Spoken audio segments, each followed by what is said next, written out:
Do you know what's common between IAS Swati Sharma and IAS Arnav Mishra, who were preparing for the UPSC exam in 2022? They both chose the same optional subject for their UPSC exam, which is sociology. They both decided to join Vikash Ranjan's sociology classes and prepared for the mains examination in sociology under his teaching and mentorship, and succeeded in the UPSC Civil Services examination. Just like IAS Swati Sharma and IAS Arnav Mishra, many others also followed Vikash Ranjan guidance and teachings for preparation of sociology optional. And remember, success is not a matter of chance, rather right choice. Thousands of toppers made right choice by joining Vikash Ranjan sir for sociology and essay preparation, a solution for 750 marks in mains. Make right choice. Subscribe our courses for sociology, optional and essay.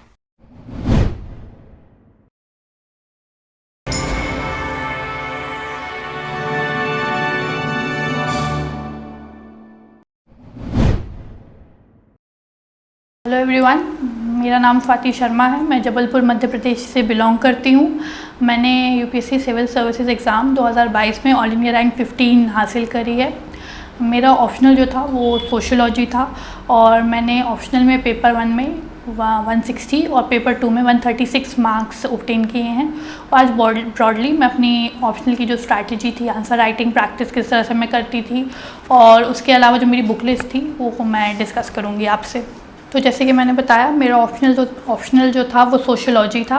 तो सबसे पहला question जो aspirant के mind में आता है कि क्या ऑप्शनल चूज़ करें, तो सबसे पहली चीज़ जो माइंड में रखनी चाहिए कि जिसमें आपकी एक्सपर्टाइज़ है, एक तरह से जिसमें आपका ग्रेजुएशन है, अगर वो ऑप्शनल आपको मिल रहा है तो आप उसको चूज़ कर लीजिए, क्योंकि आपने एक तरह से उसको 3-4 ईयर्स अपने ग्रेजुएशन पोस्ट ग्रेजुएशन जिसने भी किया होता है उस पीरियड में पढ़ा होता है, तो आप उससे एक तरह से फ्रेंडली रहते हैं और आपको पढ़ने में इसलिए ईजी होता है। मैंने कंप्यूटर साइंस इंजीनियरिंग किया हुआ था, तो वो जो है ऑप्शनल जो मेंशन्ड है यूपीएससी की स्कीम में वो नहीं था। तो जब मैंने बाकी ऑप्शनल जब देखना स्टार्ट किए तो मुझे सोशियोलॉजी एक ऐसा ऑप्शनल लगा जो कि एक तरह से उसका सिलेबस जब मैंने पहले देखा वो काफ़ी कंसाइज था, उतना ज़्यादा नहीं था। मुझे लगा था कि 3-3.5 मंथ्स में मैं कवर कर पाऊँगी। उसके अलावा मेरा एक तरह से इंटरेस्ट भी आया सोशियोलॉजी में, क्योंकि मुझे लगा कि एज अ सिविल सर्वेंट मुझे सोसाइटी में जाके काम करना पड़ेगा, तो जितना मैं सोसाइटी को जान सकूँ, कैसे सोसाइटी हमारी इवॉल्व हुई है वो समझ सकूँ, अलग अलग फैक्टर्स जो हैं जो सोसाइटी के हैं, फॉर एग्जाम्पल वुमेंस हैं, चिल्ड्रन हैं, पॉवर्टी इश्यूज़ वगैरह हैं, इन सब को जितना मैं क्लोजली जान सकूँगी उतना मेरे लिए ईजी होगा इनको इन फ्यूचर रिजॉल्व कर पाना। इसलिए मैंने सोशियोलॉजी लिया था। तो कुछ ब्रॉड फैक्टर जैसे मैंने बताया, तो जब आप ऑप्शनल चूज़ करें तो सबसे फर्स्ट चीज़ जैसे मतलब आपका ग्रेजुएशन सब्जेक्ट हो। सेकंड, अगर आपका इंटरेस्ट, सबसे पहले एक चीज़, क्योंकि हो सकता है कि आपकी जर्नी लंबी हो और ऑप्शनल अप्रॉक्स पेपर 1 पेपर 2 के मिला के 500 मार्क्स कैरी करता है, तो ऑप्शनल आप ऐसा चूज़ करिए कि अगर आपका जर्नी लंबा होता है तो आप बोर ना हो उस ऑप्शनल से, एक इंटरेस्ट रहे। तो मेरे साथ ऐसा था कि जब मैं जीएस पढ़ के थोड़ा बोर होने लगती तो मैं अपना ऑप्शनल पढ़ लेती थी, क्योंकि उससे एक तरह से मेरा सिलेबस होने लगता था और मेरा माइंड रिफ्रेश हो जाता था। तो आप यही ऑप्शनल चूज़ करिए जिसमें आपका इंटरेस्ट हो, आपको पढ़ने में मन लगे, आप बोर ना हो उस ऑप्शनल से।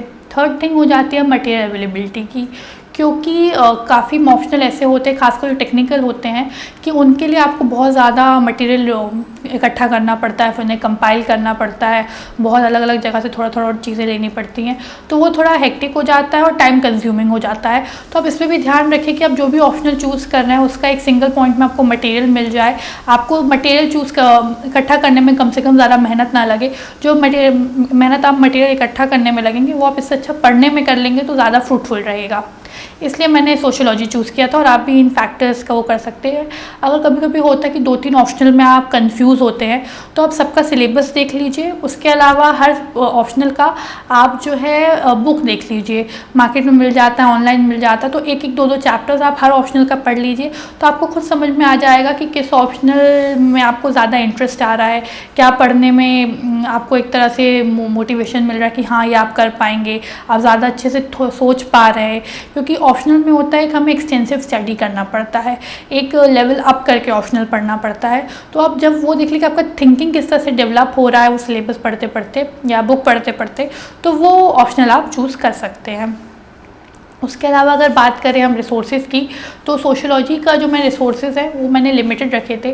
मैंने यही सोचा था कि मैं कम पढ़ूँ एक तरह से, लेकिन जितना पढ़ूँ उतना ज़्यादा रिटेन कर पाऊँ, उतना आउटपुट जो है मैं अपने सोशियोलॉजी में दे पाऊँ। तो जो सबसे फर्स्ट चीज़ मैंने प्रिपेयर की थी वो थी नितिन सांगवान सर का बुक आता है एसेंशियल्स ऑफ सोशियोलॉजी करके, मैंने वो पढ़ा था।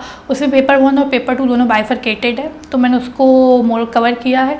उसके अलावा जो 11th-12th की NCERT आती हैं, एक फॉर एग्जांपल आता है इंट्रोडक्शन टू सोशियोलॉजी करके एक NCERT है, उसका एक सोशल चेंज एंड डेवलपमेंट है, और उसके अलावा एक अंडरस्टैंडिंग सोशियोलॉजी NCERT बुक आता है। ये 3 NCERTs मैंने पढ़े थे। जो हमारा UPSC का सिलेबस है उसका पूरा ओवरव्यू इन 3 NCERT बुक से मुझे मिल गया था। कुछ बहुत अच्छे एग्जाम्पल्स मुझे इसमें मिल गए थे, कुछ अच्छी थ्योरीज मिल गई थी जो मैं अपनी आंसर राइटिंग में कोट कर सकती थी। इसलिए NCERTs ने कहीं ना कहीं मेरा, क्योंकि मैं एक टेक्निकल बैकग्राउंड से निकल कर आई थी, तो इन NCERTs ने एक सोशियोलॉजी का अंडरस्टैंडिंग मुझे क्रिएट कर दिया था, और मेरा जो फाउंडेशन जो है वो काफ़ी स्ट्रॉन्ग कर दिया था। और सिलेबस का जो एक आइडिया मुझे लग गया था कि ओके ये ब्रॉड पॉइंटर्स हैं और उसको थोड़ा इन्हांस्ड वर्जन मुझे पढ़ना है।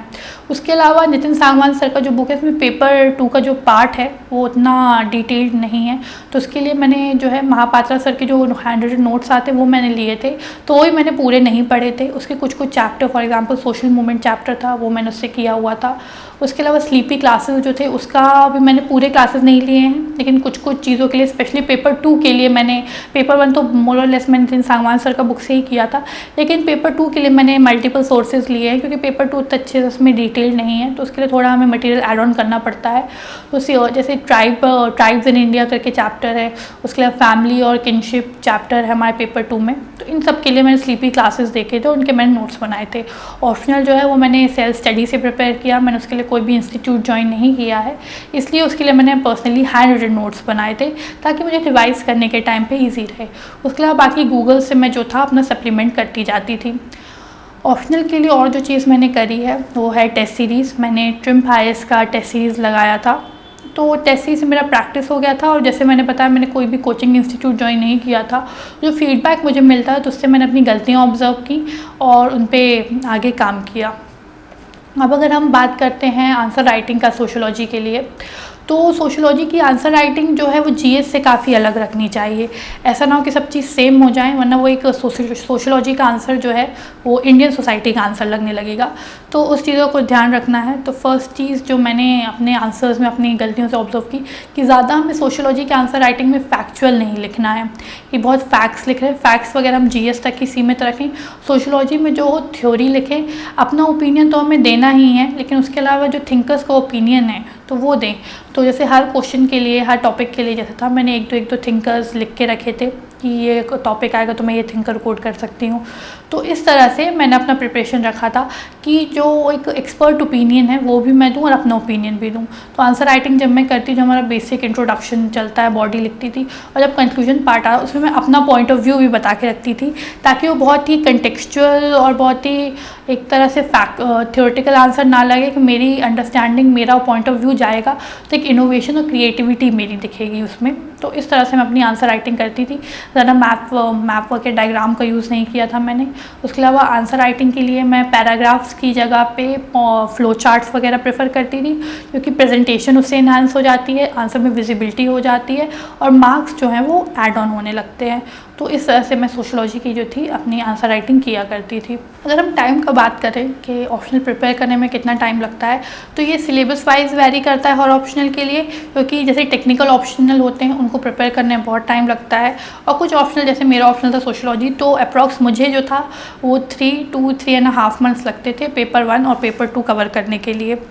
तो ये अपने अपने हिसाब से, अपने ऑप्शनल के हिसाब से रहता है, और अपनी एक दिन में हम कितना घंटे दे रहे हैं। फॉर एग्जांपल मैं पर डे 3 आवर्स अपने ऑप्शनल को दिया ही करती थी। तो इस तरह से 3.5 मंथ्स मुझे लगे थे मेरे ऑप्शनल प्रिपेयर करने में। उसके अलावा हम जब आंसर राइटिंग की बात कर रहे हैं तो उसमें आंसर को अपने और इन्हांस कैसे करें, उसमें सबसे मेन चीज़ होती है इंटर सब्जेक्टिव जो रिलायबिलिटी हम वो लेके आ सकें।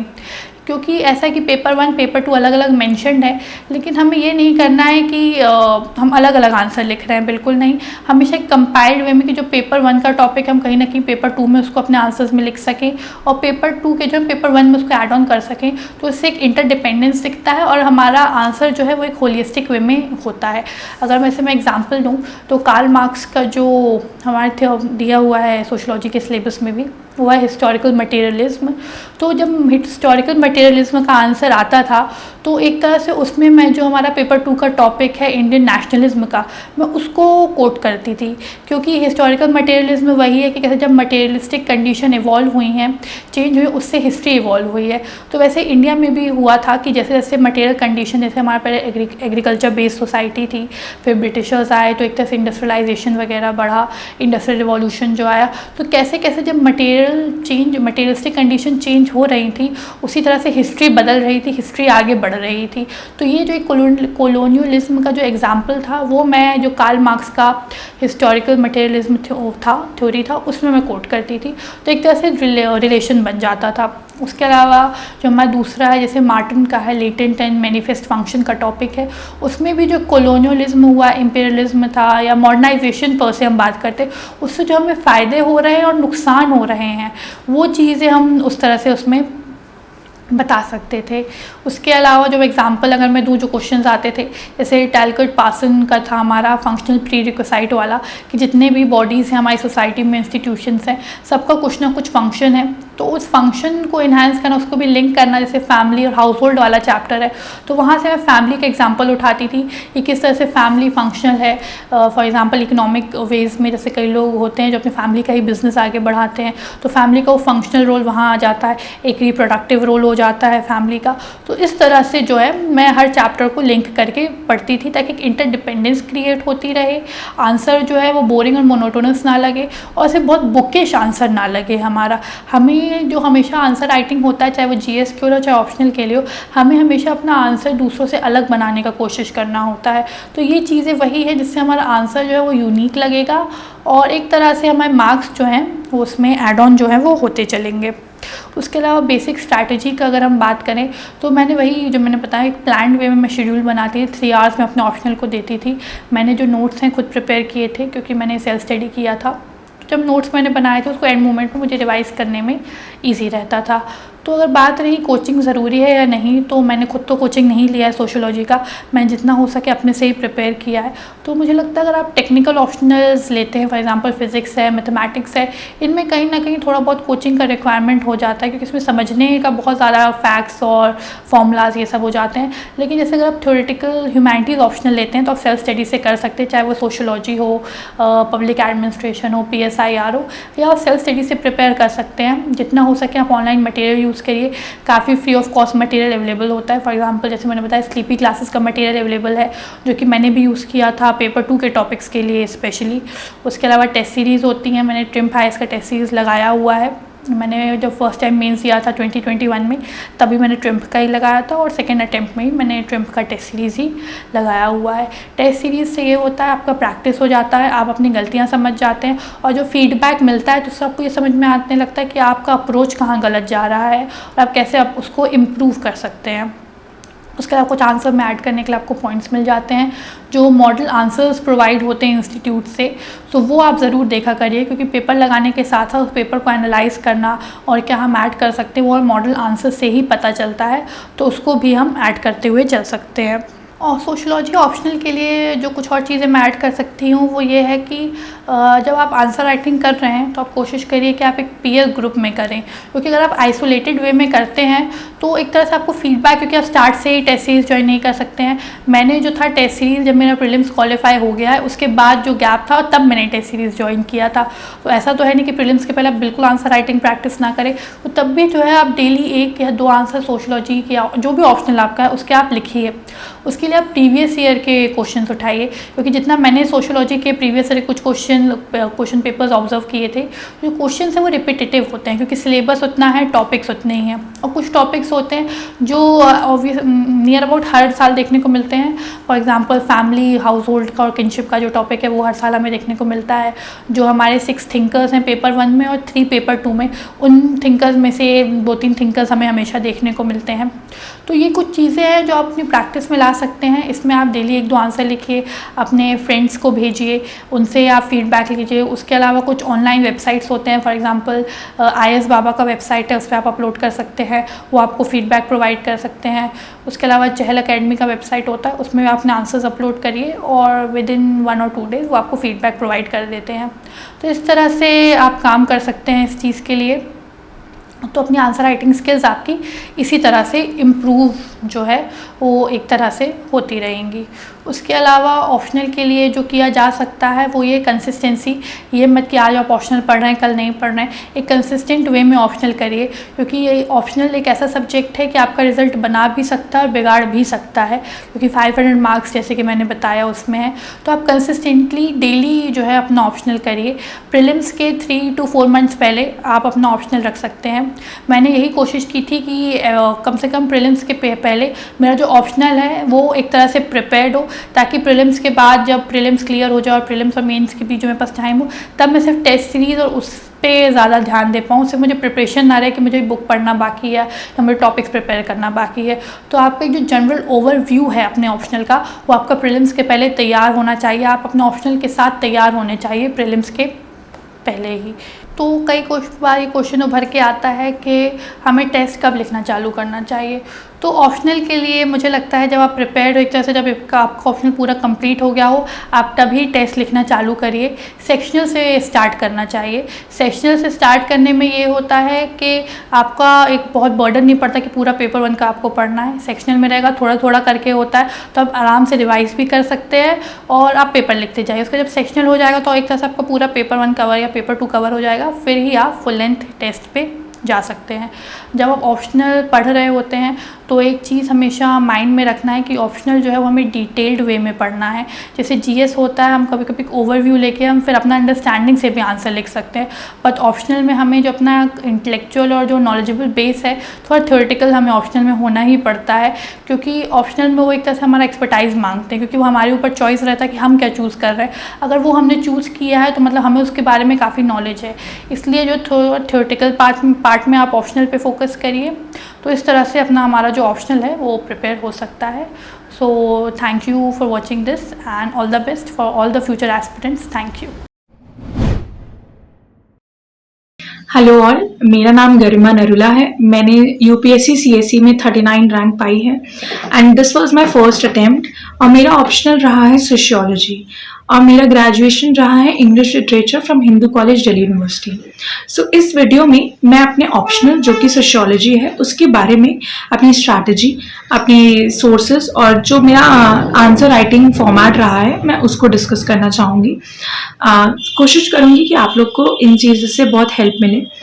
For sociology first I will talk about what all books I have followed. तो सोशियोलॉजी क्योंकि मेरा पेपर प्रीलिम्स से पहले मैंने सिर्फ पेपर 1 नितिन सांगवान सर की एसेंशियल्स ऑफ सोशियोलॉजी बुक से रेफर करा हुआ था। I just made one complete reading of essentials of sociology paper 1 का। उस रीडिंग से मुझे बहुत ज़्यादा अंडरस्टैंडिंग तो नहीं हुई थी फर्स्ट रीडिंग से, बट उस रीडिंग से मैंने एक एक्सट्रीम नोट्स बना लिए थे। उस नोट्स को जहाँ जहाँ जो जो टॉपिक्स मुझे समझ नहीं आते थे उसको मैं गूगल या यूट्यूब से रेफर कर लेती थी।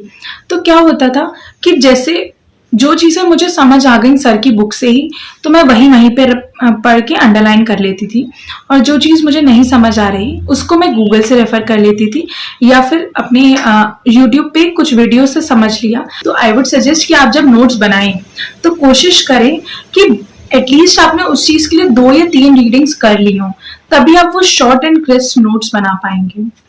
और पेपर 2 के लिए मैंने प्रीलिम्स के बाद ही अपना पेपर 2 स्टार्ट किया है। अगेन फॉर पेपर 2 मैंने नितिन सांगवान सर की एसेंशियल ऑफ सोशियोलॉजी बुक को रेफर किया, उसको अपना बेस बनाया और मैंने क्या किया, सोशियोलॉजी के लिए मैंने अपना सारा मेंस का सिलेबस प्रिंट करवा लिया था हार्ड कॉपी में। तो अब पेपर 2 को मैंने अपनी first reading essentials of sociology वाली बुक से रेफर करी। अलॉन्ग विद दैट अब मैंने क्या किया, उसके बाद जो जो चीज़ें मुझे समझ नहीं आ रही थी उसको मैंने नोट डाउन करना स्टार्ट कर दिया in a copy in a register A4 sheet पे, ताकि मुझे पता चल जाए कि मुझे ये टॉपिक समझ नहीं आ रहे हैं। तो उस चीज़ के लिए मैं कभी कभी और रेफरेंस जैसे कि गूगल हो गया या यूट्यूब हो गया वहाँ से रेफर कर पाती थी, बट पेपर 2 के लिए मेरे पास थोड़ा कम टाइम था क्योंकि मुझे मेन से पहले पहले कंप्लीट करना था। तो पेपर 2 के लिए मैंने सांगवान सर की बुक से बार बार पढ़ा। I took at least 3 readings before making any notes बनाने से पहले मैंने प्रीलिम्स के बाद 3 रीडिंग करी। फर्स्ट रीड ऑब्वियसली स्लो था, but second and third reading fast forward में करा ताकि मुझे एक बार सिलेबस का, एक बार टॉपिक का, एक बार थिंकर्स का आइडिया लग जाए। उसके बाद आफ्टर थर्ड रीडिंग मैंने अपने नोट्स बनाने स्टार्ट करे पेपर 2 के लिए। तो पेपर 2 और पेपर 1 के लिए नोट्स मैंने अलग अलग बनाए थे। पेपर 2 के लिए जो मेरे नोट्स थे वो सांगवान सर की बुक से थे। अलॉन्ग विद दैट इसके बाद मैंने क्या किया, एक क्रॉनिकल IAS की बुक होती है जिसमें आपको कंपाइल्ड क्वेश्चन आंसर्स मिल जाते हैं प्रीवियस ईयर। तो उसके लिए मैंने वो बुक मंगवाई थी जस्ट टू रेफर कि प्रीवियस ईयर क्वेश्चंस किस टाइप के आते हैं, क्योंकि उस बुक में topic wise previous year questions लिखे होते हैं। तो उससे एक आइडिया लग जाता है कि पेपर 1 में आप जनरली नोटिस करेंगे कि पेपर 1 में रिपीटेटिव क्वेश्चंस आ रहे हैं, बिकॉज पेपर 1 में जो थिंकर्स हैं आप एक बार उनको समझ लेंगे तो उनका स्कूल ऑफ थॉट समझना is more easier than paper 2 जिसमें थिंकर्स इतने एडुकेट नहीं है। उसमें थिंकर्स इतने स्प्रेड आउट हैं कि आपको उनको कलेक्ट करना थोड़ा डिफिकल्ट हो जाता है। तो पेपर 1 के लिए जब मैंने वो थिंकर्स समझ लिए थे और जब मैंने क्रॉनिकल IAS की क्वेश्चंस बुक्स देखे तो उस क्वेश्चंस मुझे पता चला कि बहुत रेपिटेटिव हैं ये क्वेश्चंस। तो मैंने टॉपिक वाइज स्टार्ट कर दिया था पेपर 1 दोबारा रिवाइज करना। और फिर जब वो हो गया तो पेपर 2 के मेरे नोट साइड बाय साइड चल रहे थे। वो मैंने नितिन सांगवान सर की बुक से ही बनाए थे इन अ फ्लो चार्ट वाइज और वेरी क्रिस्प नोट्स। वो थोड़े डिफरेंट टाइप के नोट्स मैंने बनाने स्टार्ट कर दिए थे। उस नोट्स को बना के मैंने मार्केट से टेस्ट सीरीज खरीद ली थी पुरानी, जो कि ऑफलाइन अवेलेबल होती हैं हार्ड कॉपी में, आप किसी भी मार्केट से खरीद सकते हैं। मैंने कुरियर करवा ली थी अपने घर पे बिकॉज मैंने अपनी सारी प्रिपरेशन घर से करी है। तो जब मैंने वो कुरियर मंगवा के रख लिया था अपने पास, तो उस टेस्ट सीरीज से लेकर जो ओल्ड टेस्ट सीरीज थी 2020 की थी शायद, तो उन टेस्ट सीरीज से मेरे को जो जो एक्स्ट्रा थिंकर्स मिल रहे थे पेपर 2 के लिए, तो उनको मैं पेपर 2 के नोट्स में ऐड करती थी। बिकॉज पेपर 2 में सबसे बड़ा चैलेंज है कि उसका सिलेबस GS के सिलेबस से ओवरलैप करता है कहीं कहीं। तो आपका आंसर GS जैसा ना दिखे और आपका आंसर सोशियोलॉजिकल दिखे, उसके लिए आपको थिंकर्स ऐड करने इंपॉर्टेंट है। और क्योंकि वो थिंकर्स इजीली अवेलेबल नहीं है तो इसके लिए मैंने पुरानी टेस्ट सीरीज रेफर करी थी, उनसे मैं ऐड ऑन करती रहती थी पुराने जो भी मेरे को थिंकर्स मिलते थे अपनी टेस्ट सीरीज में टॉपिक वाइज। और सांगवान सर की बुक से भी आपको कहीं ना कहीं कुछ थिंकर्स मिल जाते हैं, स्प्रेड आउट हुए होते हैं कहीं ना कहीं, तो वो आपको एक साथ कंसोलिडेट करना होता है। तो फॉर एग्जांपल जैसे ये तो मेरा पूरा बुक लिस्ट था, मैंने यही बुक्स रेफर करी हैं और मैंने कोई एक्स्ट्रा मटेरियल रेफर नहीं किया। और ये मेरा आफ्टर प्रीलिम्स रहा है अपनी प्रिपरेशन सोशियोलॉजी की। इसके बाद मैं अपनी स्ट्रैटेजी बताऊंगी कि मैंने उनके कैसे आंसर्स लिखे। तो फॉर आंसर राइटिंग, क्योंकि मैंने सोशियोलॉजी के लिए कोई कोचिंग ज्वाइन नहीं करी थी और ना ही मैंने सोशियोलॉजी के लिए कोई टेस्ट सीरीज ली थी, बट सोशियोलॉजी के लिए मैंने एक टेलीग्राम चैनल ज्वाइन किया था जिससे मुझे एक मेंटोरशिप मिल गई थी। तो जो मेरी मेंटोर थी वो चैनल का नाम है सोशियो मेंटोर, उनका लिंक मेरे टेलीग्राम चैनल पे है। तो उससे क्या हुआ था, उससे मुझे एक आइडिया, उनकी मेंटोरशिप से मुझे एक आइडिया मिल गया था कि मुझे आंसर्स को ऐसे अप्रोच करना है। बट ये था कि मैंने वो बहुत लेट ली थी और मेरे पास सिर्फ 1 ही महीना था, तो मैं ज़्यादा उन एनालिसिस को ज़्यादा फोकस नहीं कर पाई थी। तो क्योंकि वो मेरी आइसोलेटेड कंप्लीट मेरी ही प्रिपरेशन रही है, तो जो थोड़ा बहुत मैं आंसर्स लिखती थी इन अगस्त, जो भी मैं थोड़े बहुत आंसर्स लिखती थी वो मैं उनको भेज देती थी और वो मेरे को इवैल्यूएट करके वापस भेज देते थे। I remember I wrote some few answers in a week. For example, in 1 week मैंने कुछ 6-7 आंसर्स लिख लिए, उनको वो इकट्ठे भेज दिए. कुछ 7-8 बार ही मैं लिख पाई थी क्योंकि मेरे पास ज़्यादा टाइम नहीं था. तो 6-7 आंसर्स एक बारी में लिख के भेज दिए थे और वो इवेलुएट होके वापस आ जाते थे. वो सिर्फ 1 महीने के लिए था, अगस्त के लिए, क्योंकि उससे पहले की जर्नी मेरी खुद की रही है. तो उस आंसर राइटिंग पे मैंने फोकस क्या क्या किया, मैं एक बार यहाँ डिटेल में बताना चाहूँगी. जो मेरे आंसर्स थे सोशियोलॉजी के लिए, वो हमेशा उनमें एक प्रॉपर फॉर्मेट फॉलो होता था, जो कि इंक्लूड करता था हमारा इंट्रोडक्शन, बॉडी एंड कंक्लूजन.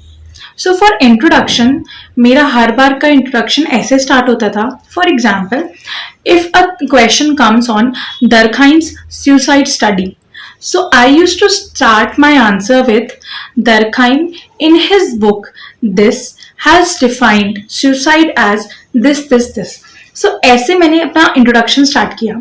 जो भी क्वेश्चन के रिलेटेड था टॉपिक, हर क्वेश्चन का मैंने पहले स्टार्टिंग में इंट्रोडक्शन में उनका डेफिनेशन बताया. If the question is related to caste, अगर कास्ट से रिलेटेड क्वेश्चन आ रहा है या ट्राइब से रिलेटेड क्वेश्चन आ रहा है या एनीथिंग रिलीजन से रिलेटेड क्वेश्चन आ रहा है या पॉलिटिक्स से रिलेटेड क्वेश्चन आ रहा है, तो उसमें मैं सबसे पहले थिंकर और उनकी बुक का नाम और उनकी डेफिनेशन ऐड करती थी. सो वो इंट्रोडक्शन 3 लाइन्स का होता था, 3 या 3.5 लाइन्स का. उसमें वो बुक का नाम, थिंकर और उनका डेफिनेशन आ जाता था. मेजॉरिटी प्लेसेस में बुक का नाम अवेलेबल है.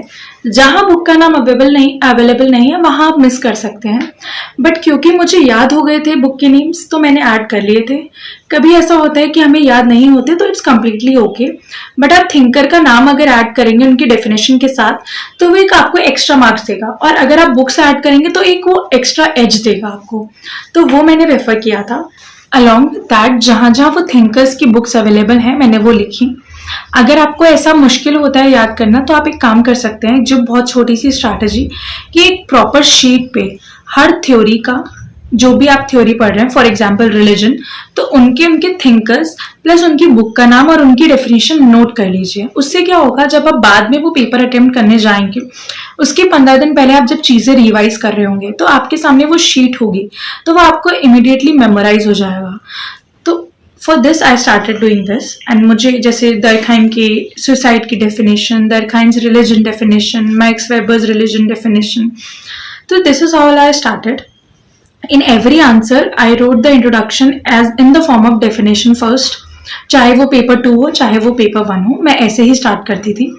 उसके बाद इन द बॉडी मेरा एक स्ट्रैटेजी था कि मैं बॉडी में जितने भी क्वेश्चन से रिलेटेड थिंकर्स होते थे, विच वर वेरी रेलिवेंट. ये नहीं कि मैं कोई टॉपिक से हट के थिंकर्स ऐड कर रही हूँ या उस थिंकर ने उस टॉपिक से रिलेटेड बात नहीं की तो मैं उनको ऐड कर रही हूँ. नहीं, ऐसा बिल्कुल नहीं था. जो भी उस टॉपिक से थिंकर रिलेटेड था, मैं उनके थॉट्स को और उनके वर्ड्स को लिख लेती थी अपनी बॉडी में. जब आप अपने सोशियोलॉजिकल आंसर्स में थिंकर्स ऐड करेंगे, तो वो आपका आंसर जीएस टाइप नहीं लगेगा, क्योंकि हमें अपना ऑप्शनल और जीएस का पेपर अलग अटेम्प्ट करना होता है और हम नहीं चाहते कि जीएस टाइप हम ऑप्शनल में आंसर लिखें. तो उसके लिए हमें थिंकर्स इंपॉर्टेंट है या फिर school of thoughts. So there was one another strategy that I followed in the body. If अगर मेरे पास कहीं पे थिंकर्स नहीं है, पेपर 1 में आपके पास थिंकर्स बहुत अवेलेबल होते हैं. अगर आप रिलीजन देखें तो वहां पर आपने कार्ल मार्क्स ने भी थिंकर के बारे, रिलीजन के बारे में बोला है, दरखाइम ने भी बोला है, वेबर ने भी बोला है, तो वो आप ऐड कर सकते हैं. और even in the power definitions, वहां पर भी डिफरेंट स्कूल ऑफ थॉट्स हैं, सबके थिंकर्स हैं. जे.डब्ल्यू. मिल्स ने बोला है, कार्ल मार्क्स ने बोला है, तो वो आप ऐड कर सकते हैं. बट जब आप पेपर 2 में आते हैं, तो पेपर 2 में क्या होता है कि हमारे पास उतने सिलेबस और उतना थिंकर्स नहीं होते, और पेपर 2 हमारा थोड़ा जीएस टाइप का होता है.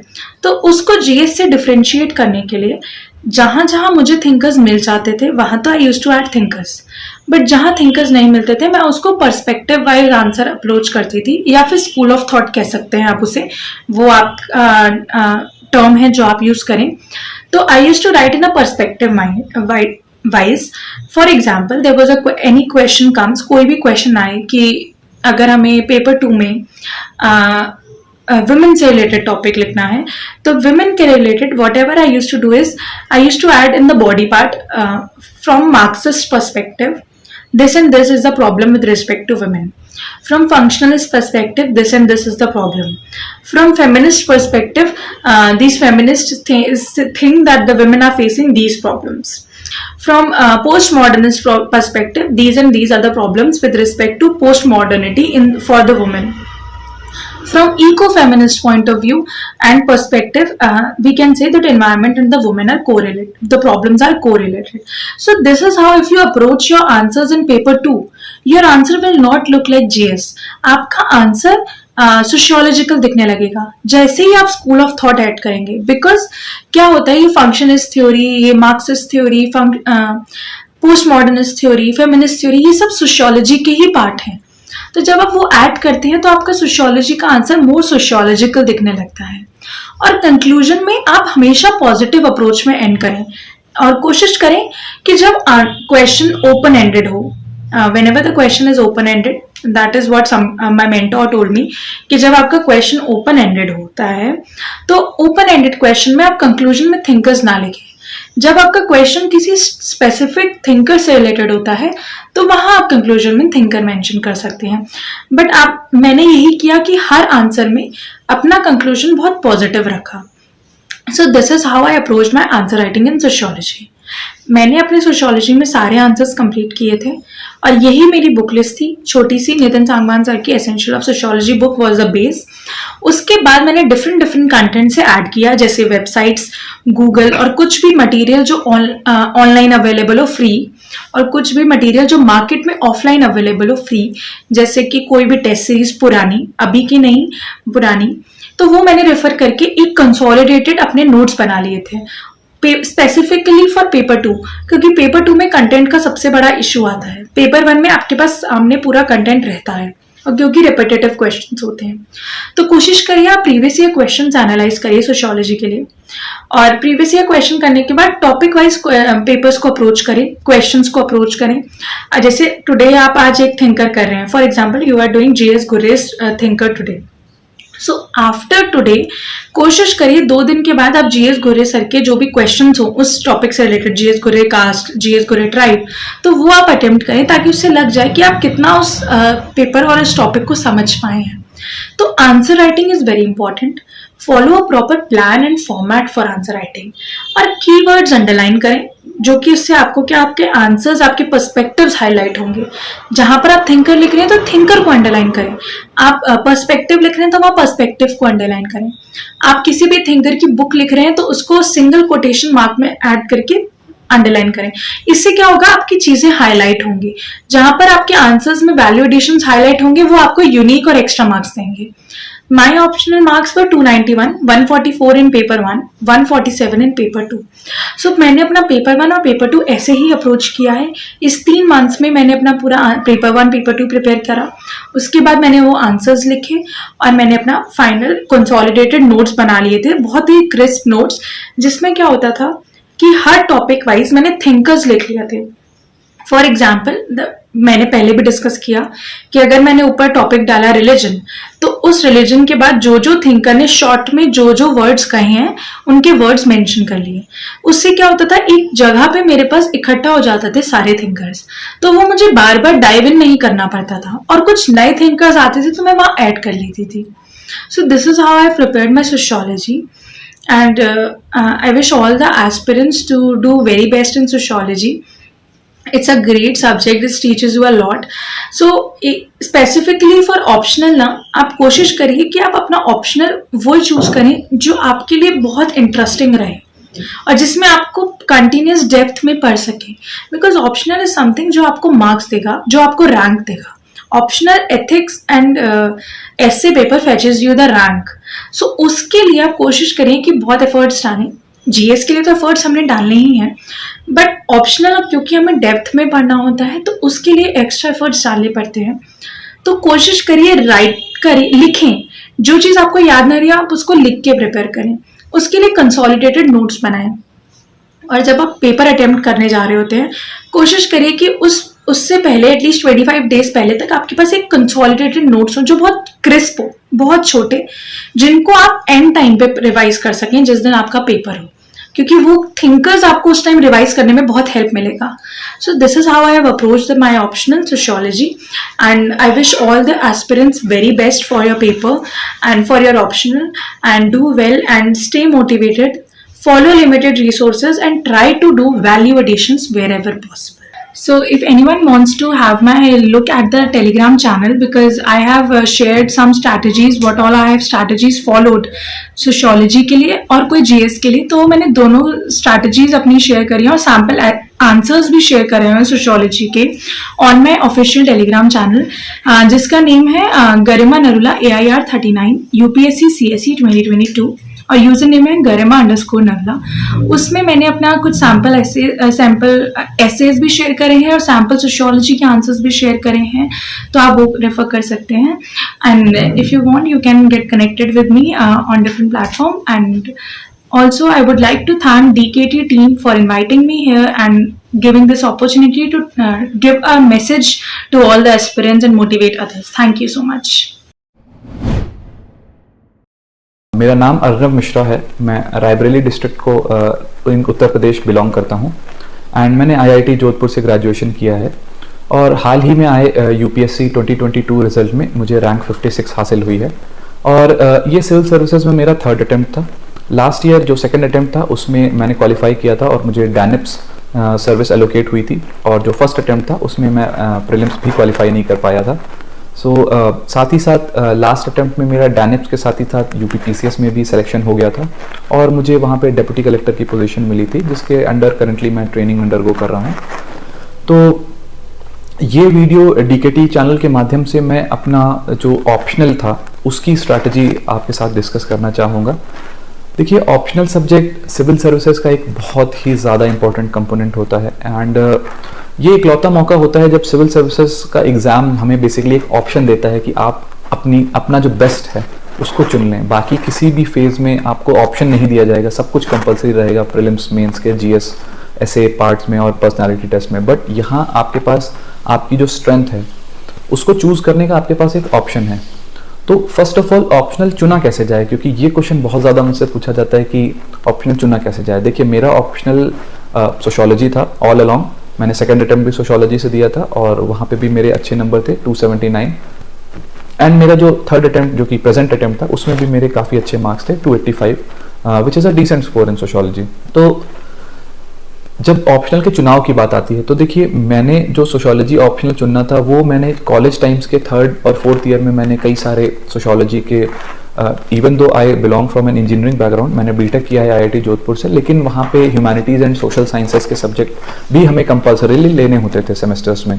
तो मैंने कंसिस्टेंटली 3 सेमेस्टर्स तक सोशियोलॉजी एंड उनसे रिलेटेड कोर्सेज लिए एंड वहाँ से मेरा एक interest sociology as a subject में बनता गया.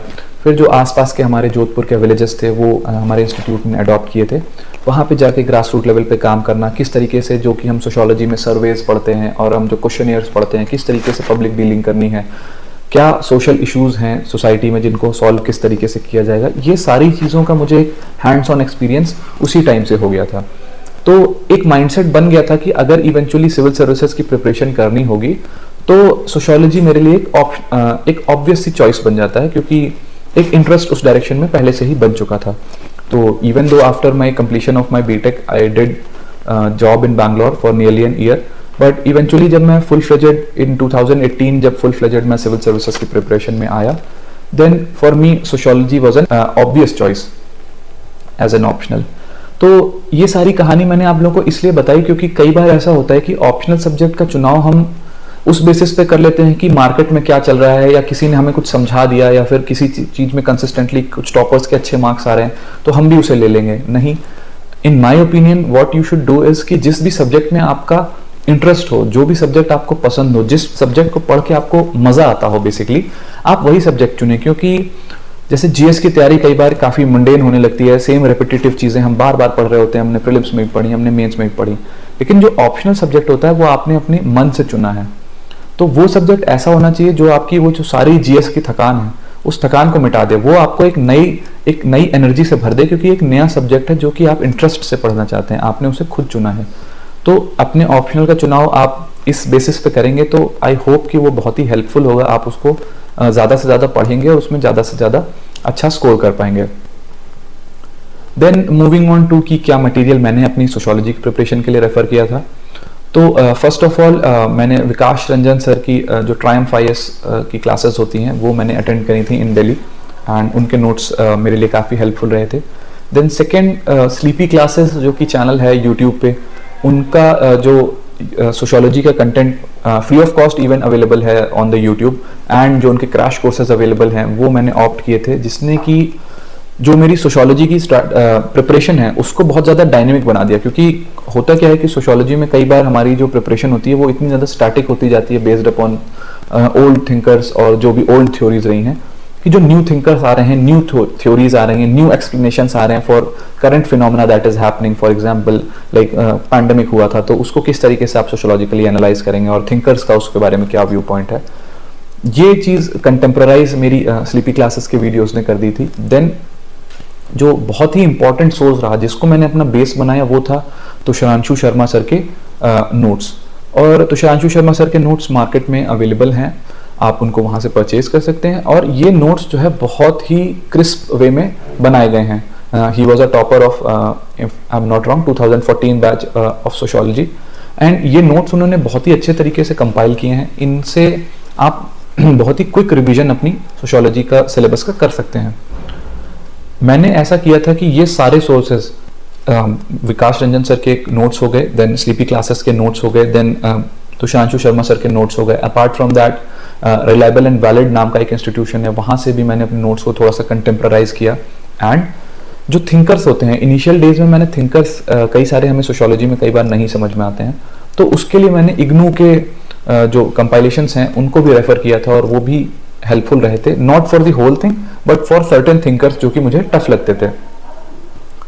इस तरीके से मैंने ये सारे जो अपने कंपोनेंट्स थे इनको फाइनली कंपाइल करके जो तुषारांशु शर्मा सर के नोट्स हैं उनमें मैंने इन सबको कंपाइल कर दिया, और मैंने उसमें एक्स्ट्रा A4 शीट्स ऐड करी। मैंने जो ऊपर स्पेसेस थे उनमें उन एग्जांपल्स को मेंशन किया, और इस तरीके से मैंने एक कंसाइज वे में around 300 pages paper 1 and 300 pages paper 2 जो कि तुषारांशु शर्मा सर की नोट्स हैं उनमें इन सारी चीज़ों को अपने कंपाइल कर दिया।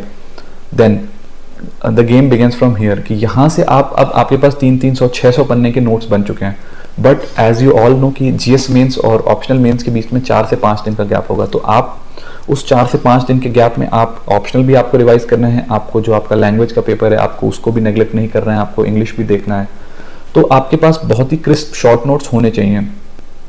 तो इसलिए मैंने अपने जो ऑप्शनल के नोट्स, मैंने जो कंपाइलेशन 300 पेजेस के बनाए थे उनसे और फर्दर शॉर्ट नोट्स बनाए। Maybe for paper 1 it was around 70 pages, and for paper 2 they were around 50 pages। तो ये एक बहुत ही कंसाइज वे में, और इन नोट्स को बनाने का भी एक बहुत ही खास तरीका मैंने अपनाया था। जैसे कि हमारा एक A4 शीट होती है, तो उस A4 शीट को मैंने 4 क्वाड्रेंट्स में डिवाइड किया, front end back, 4 quadrants front में, 4 क्वाड्रेंट्स बैक में। और फिर कोई भी टॉपिक होता था सिलेबस का, मैं उसकी हेडिंग वहाँ पे डालता था, and then I use to mention कि क्या की टर्म्स रहे हैं इस टॉपिक से रिलेटेड। फॉर एग्जांपल अगर रिलीजन के बारे में बात हो रही है, या फिर कास्ट के बारे में बात हो रही है, क्लास के बारे में बात हो रही है, जो कि बहुत ही इंपॉर्टेंट टॉपिक्स हैं सोशियोलॉजी में, तो इनके क्या की टर्म्स हैं, क्या की वैल्यूज हैं, उनको मैं एक क्वाड्रेंट में मेंशन करता था। Then in the next quadrant I mention कि कौन से ऐसे सोशियोलॉजिकल थिंकर्स हैं जो कि उसके बारे में एक पॉजिटिव राय रख रहे हैं, पॉजिटिव मेंशन कर रहे हैं, मैं उनको मेंशन करता था। Then in other quadrant I mention कि कौन ऐसे थिंकर्स हैं जो कि उस चीज़ के बारे में अपनी एक निगेटिव ओपिनियन रख रहे हैं कि इसको बदला जाना चाहिए, इसको चेंज करना चाहिए, and all that. Then in the next quadrant I mention कि अगर कुछ ऐसे थिंकर्स हैं हमारे सोशियोलॉजी में जो कि एक कंक्लूसिव आर्गुमेंट देते हैं, कि फॉर एग्जांपल R.K. मर्टन बताते हैं कि कैसे फंक्शंस डिसफंक्शंस हो सकते हैं, तो एक कंक्लूसिव आर्गुमेंट देते हैं। इसी तरह कई सारे थिंकर्स हैं जो कि एक कंक्लूसिव आर्गुमेंट देते हैं, तो आप उनको वहाँ पे मेंशन कर सकते हैं। फिर उसके बाद आप पीछे के पेज में जाएं तो आप एक क्वाड्रेंट में मेंशन कर सकते हैं जो भी उस टॉपिक से रिलेटेड अगर आपके पास एग्जांपल्स हैं। फिर अगले क्वाड्रेंट में आप कुछ डायग्राम्स मेंशन कर सकते हैं उस टॉपिक से रिलेटेड। इसी तरह आप जो भी आपके सिलेबस में टॉपिक दिए, आप हर टॉपिक के लिए इस तरीके से 1 से 2 A4 शीट बना सकते हैं, और इन्हीं 1 से 2 A4 शीट्स का कंपाइलेशन फाइनली बनता है, वो आपके 70-75 pages paper 1 and then paper 2 के नोट्स में।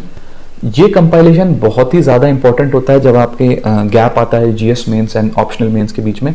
आप इनको 1 से 2 बार रिवाइज करने की कोशिश करें, साथ ही साथ आप जब तुषांशु शर्मा सर के नोट्स पढ़ेंगे उसमें बहुत ही ब्यूटीफुली जो है डेफिनेशंस दी हुई हैं, उन डेफिनेशंस को हाईलाइट कर दें एंड आप उनको डेफिनेशंस को कई बार पढ़ें और जब अपना फाइनल सोशियोलॉजी का मेंस लिखने आप जा रहे हैं देन उन डेफिनेशंस को एक बार उस गैप के बीच में एक बार देख लें और एग्जाम्पल्स जो मैंशनड हैं उनको एक बार देख लें। इनसे आपकी मेमोरी रिफ्रेश होती रहेगी और आप एक अच्छी परफॉर्मेंस सोशियोलॉजी में दे पाएंगे।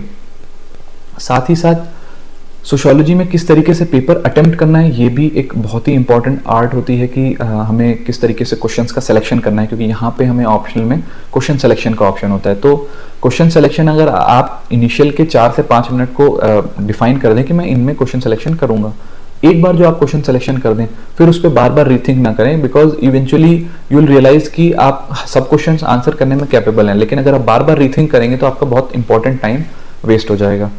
उसके बाद अटेम्प्ट करने की स्ट्रैटेजी क्या होती थी, आई ऑलवेज मेड श्योर कि मैं इनिशियल 1 घंटे के अंदर जो क्वेश्चन 1 एंड क्वेश्चन 5 होता है उसमें 5 और 5 मतलब 10 क्वेश्चन होते हैं, तो ये मेरा अटेम्प्ट होता था कि मैं उन 10 क्वेश्चन को अटेम्प्ट कर पाऊँ, लेकिन ऐसा पॉसिबल नहीं होता था। I was able to finish around 8.5 answers और करीब 1.5 आंसर्स रह जाते थे। Then I moved on to the 50 markers जो कि 20 एंड 10 मार्कर्स होते हैं, उन पे मैं मूव ऑन करता था और उसके लिए मैंने हर क्वेश्चन के लिए जो कि 3 क्वेश्चन अटेम्प्ट करने हैं उनके लिए मैंने हाफ आवर अपॉइंट कर रखे थे, असाइन कर रखे थे। फॉर एग्जांपल अगर क्वेश्चन 2 है उसके 3 पार्ट्स हैं 20 एंड 10, तो इन तीनों पार्ट का कंबाइंड मैं आधा घंटा एलोकेट कर देता था, फिर नेक्स्ट क्वेश्चन के लिए आधा घंटा, फिर नेक्स्ट क्वेश्चन के लिए आधा घंटा।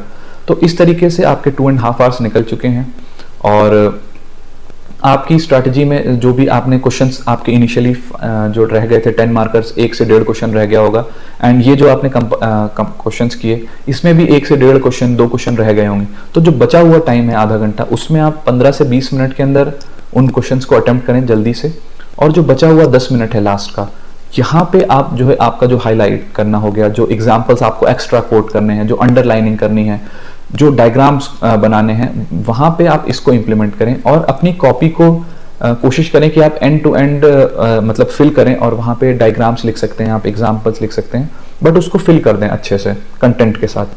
तो इस तरीके से आप सोशियोलॉजी में एक बहुत ही कंफर्टेबल सिचुएशन में रहेंगे और टेस्ट सीरीज की प्रैक्टिस जरूर करें एज इन मेंस, और अगर आपके पास सेक्शनल्स लगाने का टाइम नहीं है तो आप फुल लेंथ टेस्ट सॉल्व करें, बट टेस्ट सीरीज जरूर सॉल्व करें। मैंने ट्रायम्फ आईएएस की जो कि विकास रंजन सर के अंडर में है उनकी टेस्ट सीरीज सॉल्व करी थी and that really help me in the exam as well.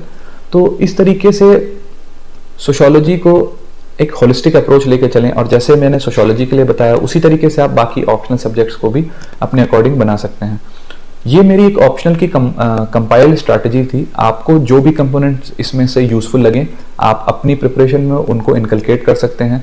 हो सकता है कुछ चीज़ें इसमें से ऐसी हों जो कि आप अपने में ना इनकलकेट कर पा रहे हो, सो आप डेफिनेटली ओपन कर सकते हैं कि कोई भी अदर स्ट्रैटेजी जो आपके ऊपर अच्छे से एप्लीकेबल हो आप उसको ऑप्ट करें, जिससे कि वो आपके मार्क्स में हेल्पफुल हो। And eventually I hope that you will all succeed and you will achieve great Heights. So all the best from my side. Thank you. Hello, my name is Aditi Vaishne and this year I have secured rank 57 in Civil Services Examination 2022 and my optional was Sociology this year and this was my first attempt. So in this video I will be talking about my Sociology optional and what I did for my mains, because this year I scored 289, which is considered a pretty decent score in any optionals. So starting from कि आप optional कैसे decide करते हैं, because a lot of students have this doubt कि optional क्या decide करें, क्या choose करें, और क्योंकि optional आपका काफ़ी बहुत main part होता है आपके mains के एग्जाम्स का, because इसका वेटेज काफ़ी ज़्यादा होता है एंड ऑप्शनल का स्कोप काफ़ी रहता है स्कोर करने में। सो आई वुड सजेस्ट कि आप जब ऑप्शनल चूज़ कर रहे हो just choose very wisely. You can decide on the following parameters. तो अगर आप ऑप्शनल चूज़ करने जा रहे हैं तो आप ये पहले डिसाइड कीजिए कि क्या आपको ग्रेजुएशन, अगर आपने उसमें ग्रेजुएशन की है तो वेल एंड गुड, आप काफ़ी ज़्यादा अच्छे से परफॉर्म कर सकते हैं। बट अगर आप एक ऐसा ऑप्शनल चूज़ करना चाह रहे हैं जो इसमें आपने ग्रेजुएशन नहीं किया है, तो आई वुड सजेस्ट कि आप आप बेसिक उसका सिलेबस देखिए।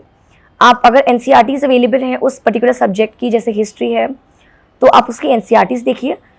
Just know the basics of that particular optionals. Secondly, what you can do is just understand the syllabus of UPSC for that particular optional. So, for example, if you're looking forward to anthropology या sociology, तो आप उसका syllabus देखिए। अगर आपको और उस optional के बारे में जानना है, आपकी रुचि दिख रही है आपको उस ऑप्शनल में, तो आप थोड़ा सा बैकग्राउंड चेक कर सकते हैं, थोड़े यूट्यूब वीडियोस देख सकते हैं। फिर अगर आपको लगता है कि ठीक है मुझे कन्फ्यूजन हो रहा है कुछ एक या दो ऑप्शंस में, तो आई वुड सजेस्ट कि आप उस ऑप्शनल पे जाइए जिसमें आपका इंटरेस्ट आता है, ना कि किस ऑप्शनल में ज़्यादा मार्क्स आते हैं। बिकॉज मार्क्स हर ऑप्शनल में काफ़ी अच्छे भी आते हैं, काफ़ी बुरे भी आते हैं। It all depends upon you. तो आप ऐसा कोशिश कीजिए कि जिसमें आपका ज़्यादा इंटरेस्ट आता है, चाहे वो एक डिफ़िकल्ट ऑप्शनल ही क्यों ना हो, क्योंकि अगर आपका इंटरेस्ट होगा किसी भी चीज़ में, आप उसको ज़्यादा से ज़्यादा टाइम दे पाएंगे, आप ज़्यादा से ज़्यादा उसमें इम्प्रूवमेंट्स कर पाएंगे। So where your interest lies, I would suggest choose that optional. So when you've chosen that optional, I would say that just go through the syllabus very thoroughly. And in optionals, you will see a lot of questions are repeating itself, or there's a pattern of question that is asked every year. So just analyze the syllabus very thoroughly, go through the previous year questions, and try to make a pattern out of questions ki okay fine, this question or this theme or this topic is getting repeated. So try to do a self analysis, and sometimes you also get and such kind of analysis made in different subjects like sociology. You get some coaching material, so you can go through that, but I would suggest self analysis is a better option. So if I talk about my own optional, sociology, I started with the syllabus first of all, just like my GS. And क्योंकि मेरा graduation भी sociology में हुआ था, तो मैंने काफ़ी हद तक वो टॉपिक्स ऑलरेडी कवर किए हुए थे। बट अगर आप एक बिगिनर हैं, तो there are standard books in the market which you can follow up for covering sociology syllabus, जैसे कि हरलम्बस हो गई, और क्योंकि मुझे I mean there are so many books, you can just search, I mean Google for those names, and आप देख सकते हैं कि किसकी लैंग्वेज आपके लिए ईजी हो रही है और कौन सी बुक आपको ज़्यादा आपकी कंफर्ट लेवल में जो बुक आती है आप वो कीजिए। Along with books, you can, if you are joining any coaching, you can get those notes, and there are also open notes available on Google and different websites. You can get some toppers notes. For example, I followed Neha Bhosle ma'am's notes, and I also followed sleepy classes के videos जो कि YouTube पे freely available थे, and मैंने उनसे और कई अलग अलग sources से मैंने अपने कुछ concise notes बनाए थे. So what I did was, मैंने syllabus उठाया एंड मैंने हर एक टॉपिक के लिए एक शीट डिवोट की थी. उसमें मैंने अलग अलग सोर्सेज से वैल्यू एडिशन करते हुए कंसाइज शॉर्ट नोट्स प्रिपेयर किए थे. तो जब मैंने वो नोट्स प्रिपेयर कर लिए, आप कोशिश कीजिएगा कि बिल्कुल साइनॉप्टिक नोट्स बनाते हैं जैसे आपने जीएस के लिए बनाए, because at the end of the day आपको वो रिवाइज करने हैं बहुत शॉर्ट पीरियड में. तो मैंने सोशियोलॉजी में वो नोट्स प्रिपेयर किए थे with every topic, and just one page notes I had prepared, and as and when I would come across something related to that topic, I would always add on to it. So I had added a lot of applied examples to those topics, क्योंकि sociology काफ़ी dynamic subject है, तो आपको काफ़ी सारा scope रहता है कि आप करंट अफेयर्स से भी उसमें डेटा डाल सकते हैं. काफ़ी सारे एनरिच्ड एग्जाम्पल्स डाल सकते हैं from your daily life, from newspapers. So When you do that, आपके आंसर्स में थोड़ी ओरिजिनलिटी रहती है. फिर जब आप अपने नोट्स बना सकते हैं, सो सोशियोलॉजी को लेके जिसमें मैं कह रही हूँ कि आप अपने नोट्स आपने जब बनाए हैं, so then after that you can start with any test series. I would suggest कि आप प्रीवियस ईयर क्वेश्चंस पे ज़्यादा ध्यान दें, बिकॉज ऑप्शनल में वो काफ़ी ज़्यादा क्रिटिकली इंपॉर्टेंट रहता है. और अगर आप कोई टेस्ट सीरीज ज्वाइन कर रहे हैं, तो आप कोशिश कीजिए कि जो क्वेश्चंस आ रहे हैं आप उसमें एक optimum level score like 150 is considered a best score in optional. तो आप कोशिश कीजिए कि आप डेली उन आंसर्स पे इम्प्रूव कीजिए. जैसे आपके कमेंट्स मिलते हैं या फिर आपको लगता है कि कुछ वैल्यू एनरिच हो सकता है, आप कुछ करंट अफेयर्स में आप लिंक कर सकते हैं, तो आप वो कीजिए, and day by day you can improve upon it. बाकी ऑप्शनल के लिए आपका टाइम मैनेजमेंट बहुत क्रूशियल रहेगा, because you cannot afford to lose any question in your optional. So just do this bit, and I think the more you revise, the more you practice your answers, the better it gets. And the more mocks that you practice, आपको suggestions मिलते हैं, आप उन पे work कीजिए, and it eventually gets better. So I would like to thank the DKT team for having me here. And if you have any further questions on how to go about sociology, you can always write to me, or you can ask in the comments. So thank you everyone for watching this. Hello everyone, I am Kasturi Panda. I belong to the state of Odisha. मैंने 2020 UPSC CSE में 67 rank हासिल की है, and आज मैं share करना चाहूँगी आपको अपनी सोशियोलॉजी, जो कि मेरी ऑप्शनल थी, एंड एथिक्स की स्ट्रैटेजी इन ब्रीफ. सोशियोलॉजी की शेयर करने से कॉन्टेक्स्ट दूंगी. उससे पहले दैट 2020 में मैंने जो अटेम्प्ट दिया था, माय फर्स्ट अटेम्प्ट, उसमें मेरी पेपर 1 में बहुत हाई मार्क्स थी, almost comparable to the highest. But paper 2 में मेरे बहुत खराब मार्क्स आए थे, around I got in 106-107 around. मेरी एक टेलीग्राम चैनल है जिसमें मैं सारे डिटेल्स, नोट्स और मार्कशीट, बुकलेट सब कुछ शेयर कर रही हूँ. अगर इस वीडियो में कुछ एक मिस हो जाए तो आप वहां से भी कलेक्ट कर सकते हैं. तो सोशियोलॉजी के लिए मेरी इनिशियली स्ट्रेटेजी यही थी कि कॉन्सेप्चुअल अंडरस्टैंडिंग थिंकर्स की बहुत अच्छी होनी चाहिए. तो मैंने एनसीईआरटी, इग्नू और हार्लैम्बर्स, ये सारे बुक्स को अपना बेसिक बुक्स लेके मैंने रीडिंग चालू की थी. इनिशियली मेरी सेल्फ स्टडी ही थी, जो पहली वाली प्रिपरेशन. देन इन माई जो पहले अटेम्प्ट मेंस लिखने वाली थी, तब मैंने टेस्ट सीरीज ले ली थी नाइस आईएएस की. उससे फिर मुझे पता चला कि नोट्स हालांकि कैसे कैसे बनाने चाहिए, इंट्रोडक्शन, कंटेंट की डिमांड क्या होती है, कंक्लूजन कैसे लिखना है, वो सब मैंने किया. बट पहले अटेम्प्ट में मेरी गलती थी कि बहुत ही हाफाजात चल रही थी, because sociology is an optional जहाँ पे आप किसी एक रिसोर्स से सब कुछ कलेक्ट नहीं कर पाएंगे. मल्टीपल बुक्स की जरूरत होती है, एंड बिकॉज वैल्यू एडिशन बहुत इंपॉर्टेंट होता है. बहुत ही कॉम्पिटिटिव ऑप्शनल है जिसमें बहुत बच्चे आते हैं, तो बेसिक चीजें सभी सेम लिखेंगे. Maybe the examiner wants to know something original, something नया ओपिनियन, या फिर कोई नया इनोवेटिव कॉन्सेप्ट या कुछ कीवर्ड आप लिखिए, उसी से ही आपकी मार्क्स बढ़ेंगी. तो पेपर 1 की फोकस मेरी ज्यादा थी. पेपर 2 थोड़ा सा मिस आउट हो गया. आई थॉट कि पेपर 1 वाली जो कॉन्सेप्ट है उसको यूज करके ही मैं पेपर 2 में ही अच्छे आंसर्स लिख पाऊंगी.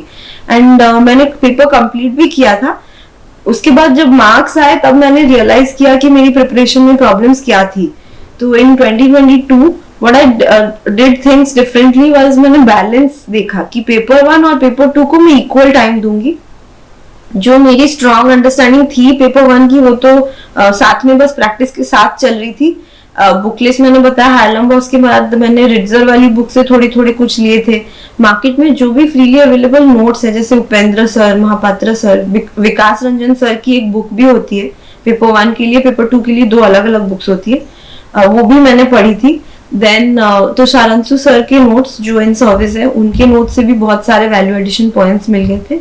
दूसरे अटेम्प्ट की तरफ नेहा भोसले मैम की नोट्स भी मुझे मिल गई थी. वहां पे बहुत ही कॉम्प्रिहेंसिव एंड मतलब कोलेटेड बहुत सारे पॉइंट्स और बहुत सारे चीजें आपको मिल जाएंगी एक ही जगह पे. She had like prepared everything, and PDF उन्होंने शेयर भी किया था अपने ब्लॉग से. वहां से भी मैंने बहुत सारे अपने वैल्यू एडिशन किया. बीच में जो टाइम मिला, मैंने 2021 जो स्किप किया था टू गिव द ओपीएससी, उसमें जो टाइम मिल रहा था तो I took up another test series. तो उसमें भी वैल्यू एडिशन बहुत सारे चल रहे थे. तो by the time I finished my prelims exam of 2022, resources और नोट्स मेरे काफी हद तक रेडी थे सोशियोलॉजी के लिए. तो mostly it was revision and practice कि मैं 3 घंटे में क्वालिटी आंसर्स कैसे लिखूं. आंसर राइटिंग प्रैक्टिस तो पैरेलली ही चलती रही. पहले अटेम्प्ट से भी मतलब मुझे 3 साल तो मिले ही थे, वही चल रहा था. And what I did for easy revision was notes. तो मैंने बताया कि मतलब मैंने सब कुछ कलेक्ट कर लिया था. जैसे नितिन सांगवान की सर की बुक हम अक्सर रिवीजन के लिए यूज करते थे, उसमें भी जो भी इंपॉर्टेंट पॉइंट्स लगे मुझे, मैंने अपने नोट्स में ऐड करना शुरू कर दिया था, ताकि एग्जाम के पहले मैं सिर्फ अपने नोट्स रिवाइज करूं एंड बहुत सारे बुक्स में कंफ्यूज ना हो जाऊं. साथ में मैं उसी नोट से ही कलेक्ट कर करके सिर्फ 2 ही A4 शीट्स थे मेरे पास पर शीट, आगे और पीछे। पेपर 1 के थिंकर्स मैंने एकदम छोटे छोटे हैंडराइटिंग में कंपाइल किया हुआ था ताकि 15 मिनट के अंदर मैं सारे थिंकर्स के नाम अच्छे से याद कर लूं जब रिवाइज करती थी। सिमिलरली फॉर पेपर 2 सारे थिंकर्स के नाम मैं ऐसे ऐड कर लिया था कि कौन से टॉपिक में कौन सा थिंकर होने चाहिए। मेरी स्ट्रैटेजी थी कि 10 मार्कर्स में मिनिमम 2 थिंकर्स होने चाहिए, ज्यादा हो तो बहुत अच्छे हैं, जैसे पेपर 1 में तो काफी थिंकर्स मिल जाते हैं। सिमिलरली पेपर 2 के लिए भी एटलीस्ट 2 होने चाहिए। 20 मार्क्स का पेपर हुआ तो मिनिमम 4-5 थिंकर्स तो होने चाहिए। कोई थिंकर वाला क्वेश्चन आ गया तो वो तो वैसे ही आप क्रिटिसिज्म में बहुत सारे और थिंकर्स ऐड कर ही पाएंगे। तो मेरी स्ट्रैटेजी ऐसी थी रिवीजन की, नोट्स को मैंने बार बार रिवाइज किया, अराउंड 10 टाइम्स किया होगा ताकि सब कुछ मेरे दिमाग में आ जाए, जिसको मैं फोटोग्राफिक रिटेंशन बोलती हूँ।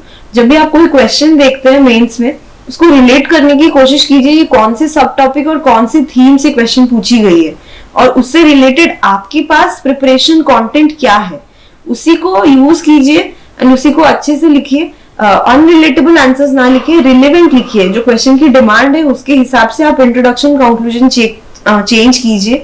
कभी कभी आप करंट अफेयर्स कुछ एग्जांपल्स पेपर 2 में भरपूर यूज कर सकते हैं। पेपर 2 में अगर कोई थिंकर्स कम भी पड़ जाए तो मैं अक्सर पेपर 1 की थिंकर्स भी लिख लेती थी and this work fine for me.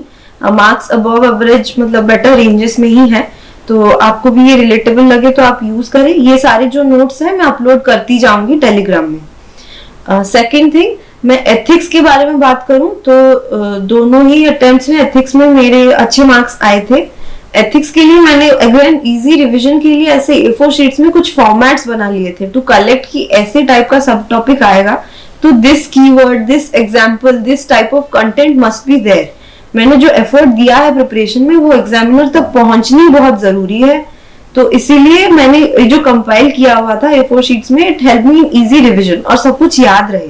वो 3 घंटे में आप ये डिसाइड करने ना लगे कि मुझे कैसे लिखना है, क्या लिखना है।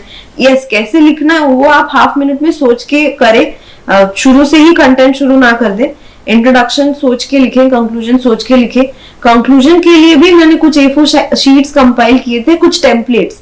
अगर किसी क्वेश्चन में टाइम कम मिल गया एंड मैं कोई इनोवेटिव कंक्लूजन नहीं लिख पाऊं, उसको समराइज करने में बहुत स्पेस जाएगा, तो I had these templates prepared कि एंड में मैं इसको तो डाल ही सकती हूँ, it will make my answer sound very catchy. जैसे कि प्राइम मिनिस्टर सर्स के कुछ फ्रेजेस होते हैं, जैसे मिनिमम गवर्नमेंट मैक्सिमम गवर्नेंस, सबका साथ सबका विकास सबका विश्वास, 5 trillion economy and India at 75 जो था, आत्मनिर्भर भारत। ये सब आप कहीं पे भी यूज कर सकते हैं। एसे हो गया, ऑप्शनल हो गया, जीएस हो गया, you can use it anywhere. And specially मैं सोचती थी कि ये मैं कंक्लूजन में लिख दूं, अगर और कंटेंट ना मिले तो आई विल ऐड देयर। फिर जो एसडीजी के गोल्स होते हैं वो 14 के 14 मैंने याद किए थे with the number. Suppose poverty related कोई पेपर 2 में क्वेश्चन है एंड आपको थिंकर्स कम पड़ रहे, तो कंक्लूजन में आप एसडीजी भी लिख सकते हैं ऐसे करके। एंड आपको इसमें बहुत टाइम सेव होता है कि डिसाइड करना कि कहाँ पे कौन सा कंटेंट मुझे डालना है।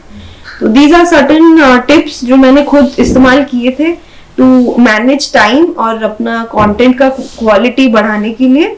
बाकी सारी चीजें मैं शेयर करती जाऊंगी, टेलीग्राम चैनल आई शेयर, वहां से आप डाउनलोड कर सकते हैं। बाकी 90% चीज मुझे लगती है कि सेल्फ स्टडी और सेल्फ प्रिपरेशन से ही होगी, तो आप फोकस करें, अपनी स्ट्रैटेजी पे भरोसा रखें। कोई कुछ बोल रहा है इसलिए उसे फॉलो ना करें, आपको अगर सूट करता है तभी वो चीज आप अडॉप्ट करें। स्ट्रैटेजीज देखिए, फिर अपनी स्ट्रैटेजी डिवाइस कीजिए, आप अच्छा करेंगे। I hope so and thank you and all the best.